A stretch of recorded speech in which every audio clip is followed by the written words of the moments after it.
This is Chicago. My name is Mamba Smith. This is my first time in this world-renowned city. I'm so excited to check out all the sights and the sounds as we transform this beautiful place into the first ever NASCAR street course. I'm about to meet up with my boy Dilla, the Chicago historian. He's gonna show me all around this place. Let's go. All right, man. How did you get into history? Like, what drove you into that? Well, my father was a Chicago policeman for 32 years. He was one time Mayor Harold Washington's bodyguard. He's the first black mayor of Chicago. One time he was the bodyguard for Kara Mosley Brown, who's the first black woman to ever be a U.S. senator. And so when you're around history makers, they kind of challenge you. And I think that's where I fell in love, in the backseat of my dad's car. I could never drive down any street in Chicago and not wonder why that street is named for who it's named for, right? I know coming to Chicago, you may have been told a certain perspective about our city. And to combat that, I started putting Chicago history videos on TikTok and Instagram, showing the true Chicago, our real history, the things we give to the world. And I thought that if people enjoyed watching those videos, maybe they would like to physically come see those things in person. You know, we put out tours and they've been successful. And so now we show everyone the Chicago neighborhoods where the real history is. But anytime I get to ride around and talk about Chicago, I don't feel like I'm working. So I can imagine that's how you feel anytime you're around anything NASCAR, right? People of color and different backgrounds, they always ask me like, well, what's it like? I'm like, man, come. Yeah. Like, it's not NASCAR isn't something that you can just watch on TV and like understand it. It's an experience. You know, it sounds a lot like Chicago. It's a thing you gotta come and experience and not take at the face value that you may see or perceive, right? The best way to experience that is to jump on the bus, brother. So let's go experience do it, man. Let's experience this thing.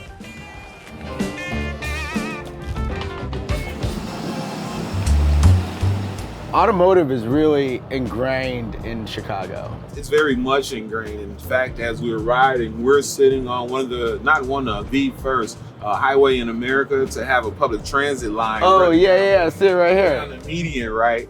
We have a lot of history of car manufacturers being built here in Chicago in a place we call Motors Row. A lot of the very early car magazines, right, they come from Chicago. Not only that, but the very historic Route 66, you know, get your kids right. It starts here in Chicago.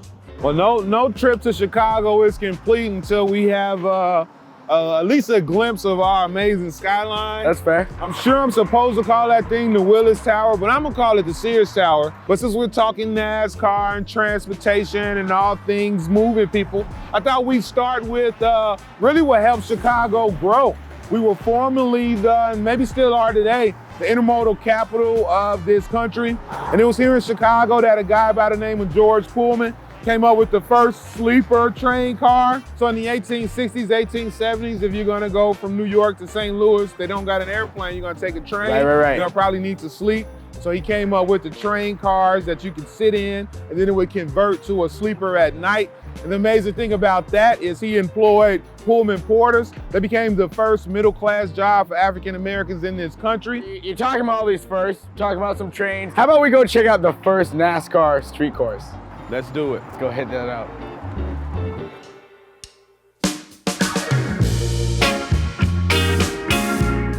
Welcome to the land of NASCAR. We're gonna flip this beautiful area into the first ever NASCAR street course. I'm looking forward to it. I actually can't believe it. As a historian, I can't tell you how excited I am to be alive in these times that my city gets to be the first city to have a NASCAR street race. So we're in Grant Park, as they call it around the Loop. Yes, sir.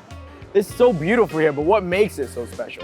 A number of things makes it special. Buckingham Fountain is not only a Chicago landmark, it's listed on the National Registry of Landmark Places. And then even our park is such an example of corporate and public collaboration, right? A guy you may have heard of before named Montgomery Ward took the city to the Supreme Court in order for them to not build on public land so that we all get to enjoy this park today. Obviously, my first time being here and just looking at the backdrop, and when those cars take off for the first lap, all 38 of them. It's gonna be wild, man. I can't wait. I can't wait to hear the sounds and sights of NASCAR. It absolutely makes a lot of sense that NASCAR selected Chicago to be the site for the first ever street race. It was Chicago that gave America its first ever car race. It happened Thanksgiving Day, 1895. It was so early, the cars, that it was supposed to happen 2 weeks earlier. The police stopped them. The city had to put laws on the books to allow horseless carriages to operate. That's how early we were with the whole thing. The first American car race took 7 hours. They raced from Jackson Park to Evanston, and it took 7 hours because the cars kept breaking down. They were so new. But out of that boomed the auto industry for this country, right? Because before that, if it was cold and rainy, your horse wasn't gonna move. But then after that first race, you showed and proved to the world that you can fix it and keep going. And so cars started to sell a whole lot faster after that race.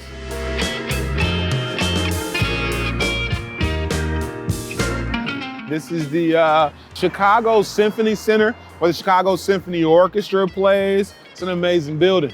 So let me tell you a little something about this. This is actually where the spotter stand is gonna be. The spotters are the people that are on top of the buildings watching their driver. Each driver has a spotter and letting them know communication from NASCAR and from the officials, whether they gotta move up or move back. So as they're racing around each other, usually it's inside or outside, but because we're on a road course and you make left and right turns, you'll be like, okay, you got a car to your left, car to your right, and you let them know where they're at on the car. So when we're side by side and you're passing somebody, you're like, okay, door, quarter, bumper, clear. So you know how much you can kind of squeeze somebody getting in the next corner. So this is a very, very important spot.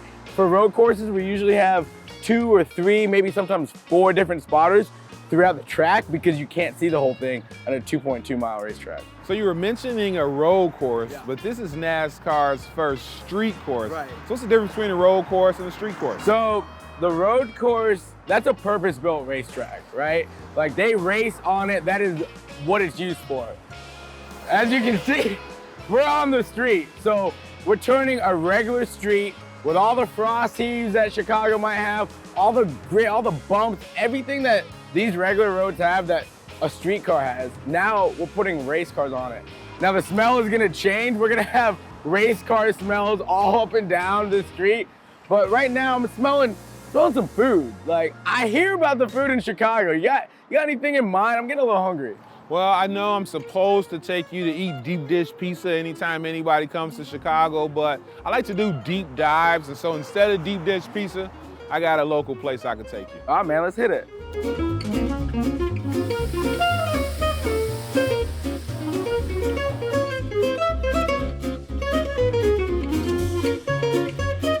Cheers, cheers.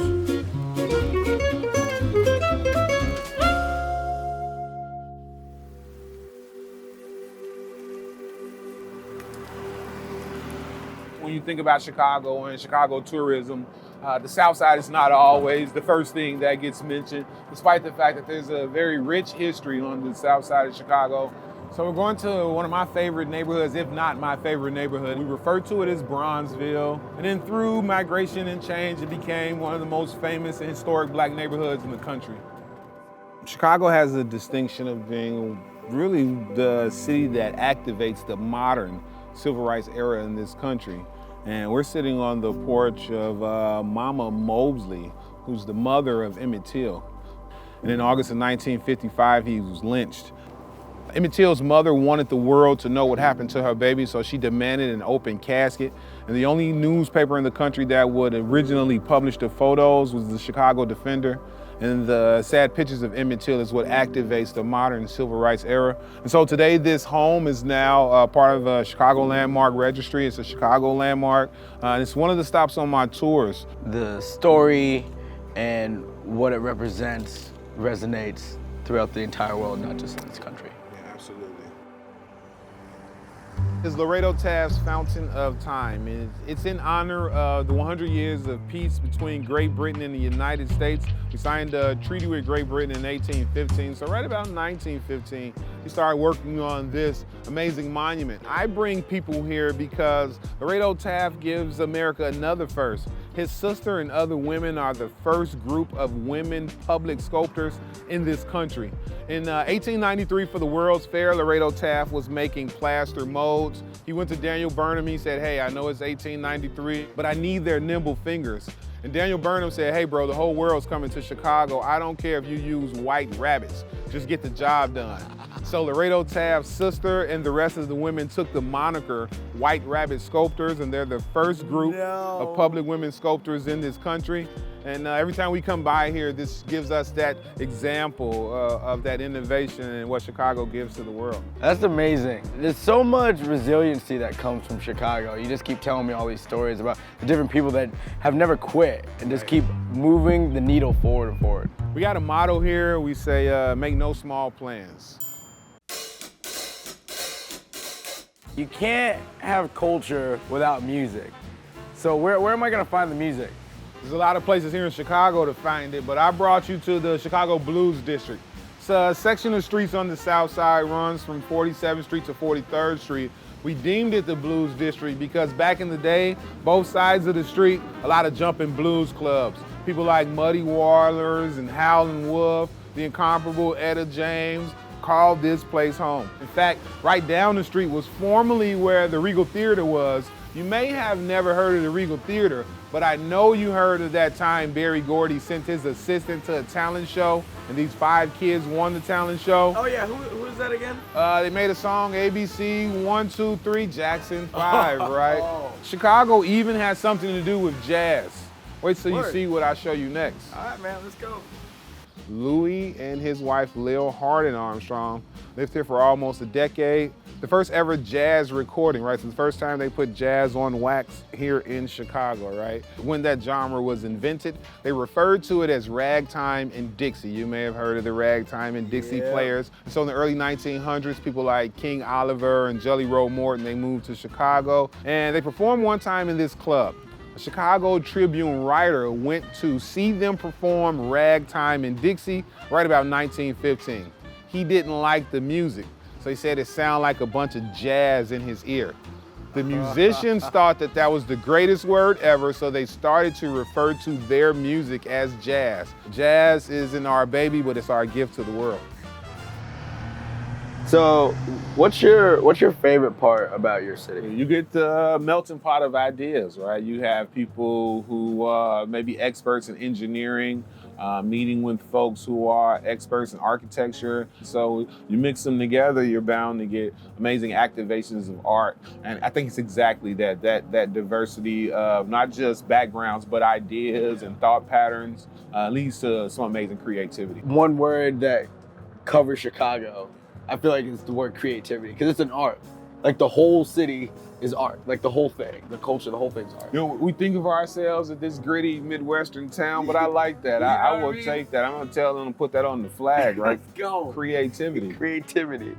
Well, Chicago is home to Providence Hospital. It's the first hospital in this country by and for African Americans, right? Meaning that they built it from top to bottom, and it was founded by Dr. Daniel Hale Williams. In an all-black hospital on the south side of Chicago, Dr. Daniel Hale Williams performed the world's first successful open heart surgery without the aid of modern anesthesiology. They did not have LED light bulbs in 1893. So this is his home. We proudly show it off because we're proud of that. I mean, basically, by candlelight, doing open heart surgery. Yes, sir. That's wild. In Chicago. That's Chicago.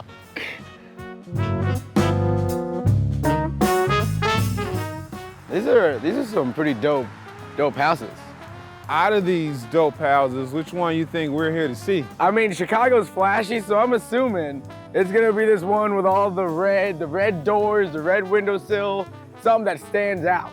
This is actually the home of the illustrious and historic Ida B. Wells Barnett.